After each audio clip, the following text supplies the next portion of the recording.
নির্বাচন হওয়ার জন্য সংস্কার আসলে আমি মনে করি যে এই দেশটাকে যদি আবার রিবিল্ড করতে হয়, একটা নতুন গভর্নমেন্ট, এই কোন গভর্নমেন্ট ক্ষমতায় আসবে আমরা তো জানি না। লেটস আমরা জানি বিএনপি অনেক পাওয়ারফুল, জামাতের কিছু ভোট আছে, হয়তো নতুন দলেরও কিছু ভোট তৈরি হবে, তো বামপন্থী দলগুলো হয়তো নির্বাচন করবে না আমরা জানি না, তাদের তো মানুষ কম। কিন্তু নির্বাচন হইলে একরকমভাবে বলাই যায় যে বিএনপি জামাত, বিএনপি পাবে হয়তো এবার নির্বাচনে জিতবে। তো কিন্তু তাদেরকে আমি ট্রাস্ট করতে পারি কি? আমার ইতিহাস কি বলে বিএনপিকে আমি ট্রাস্ট করতে পারবো? তাহলে বিএনপিকে আমি কি দেখে ভোট দিবে মানুষ? তার ম্যান্ডেট দেখে ভোট দিবে না। জামাতকে কি দেখে ভোট দিবে? তার ম্যান্ডেট দেখে ভোট দিবে। মানুষ ভোট দেয় কি দেখে? তার ম্যান্ডেট দেখে।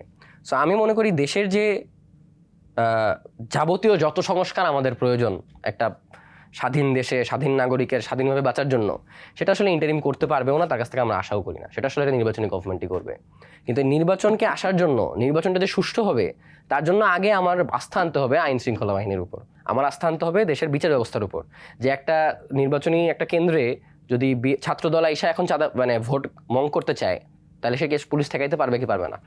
আমি যখন ট্রাস্ট করতে পারবো যে হ্যাঁ পুলিশ পারবে ঠেকাইতে, তখন আমি আসলে বুঝবো যে ঠিক আছে, now we are ready for the election. কারণ এখানেও আমি মানে এত অদ্ভুত, এগুলো এত ইজিলি বলাটা খুব কঠিন হয়ে দাঁড়ায় আমাদের জন্য, যেন আমি এটার মধ্যে আছি। কারণ সেদিন আমরা নাহিদের একটা সাক্ষাৎকারে দেখলাম যে তিনি বলছেন যে দেশটা এত অস্থিতিশীল, নির্বাচন এরকমই, আমি কোট করছি না, নির্বাচন দেওয়া কঠিন হতে পারে, দেরি হতে পারে। তাহলে আসলে ওর কামটা কি?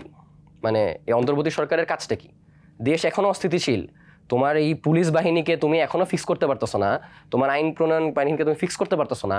সারা দেশে আপনি মানে এই যে মব, নতুন একটা মানে আমরা উৎকণ্ঠা আতঙ্কিত আছি, মব সন্ত্রাস, এই মব সন্ত্রাসকে কি এই গভর্নমেন্ট লেজিটিমেসি দিতেছে না? দিচ্ছে তো। কোথায়? আমার গ্রেফতার